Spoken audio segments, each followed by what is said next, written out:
kaip teritorija su tuo pavadinimu, tačiau apgyvendinti žmonės, manoma, įsiterpus ir tam tikrus rajonus Latvijoje. Bet dėl to, kad kryžiuočiai mus nuolat puldinėjo tais gynybiniais atitvarais, turėjom arba užkariavo, arba pavergė, nes tūkstančių palikę tų žiemgalių perbėgo į Lietuvos teritoriją įsidabrės ir kryžiuočiai tą pilį irgi užėmė. Nepasiduoda. Mes išliekam išdidus ir išliekam, nes medžiagos jas tiesiog versdavo į upes, išversdavo, išgriaudavo, kad tokios kaip genties nebeliko. Turim labai tokį lygų kraštovaizdį.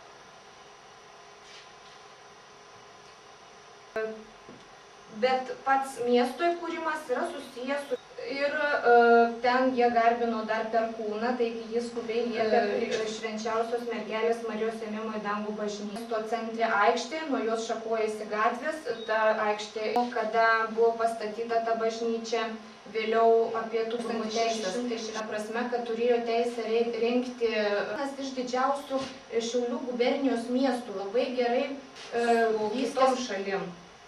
Mes nuo karų, nuo švedų užpuldinėjimų ir gaisrai persimesdavo viens nuo kito vis tolyn, vis daugiau paveldo namų pastatytų pamatyti negalim. Labai kas didelė įtaka, žinoma, tai prekybos fiksuojama nuotraukose, viskas labai greitai keičiasi. Yra lygumos, nors ir Joniškis yra derlingi laukai. Čia vis sukuriant turizmo produktus, tuos vadinamus, traukia turistus. Ir tos saulės mūšio tokiuose renginiuose, bet vėliau planuojama ten padaryti ir seniau ten būta apie 17 pastatų, medžiai dabar iškę. Mūsų tikslai yra prisidėti prie Joniškio konsultacinės ir mokymo paslaugas.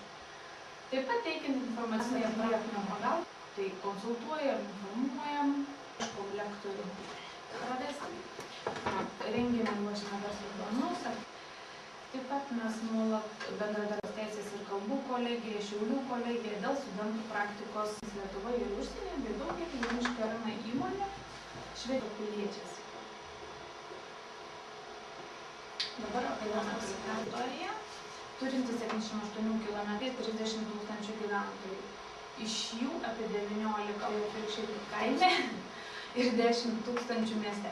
Suskirtas 10 seniūnijų ir ypatingas tuo, kad jo ploto struktūra dramaturgė Sofija Kymantaitė Čiurlionienė, gyvenę Žemutė, ir iš Joniškio kilęs rašytojas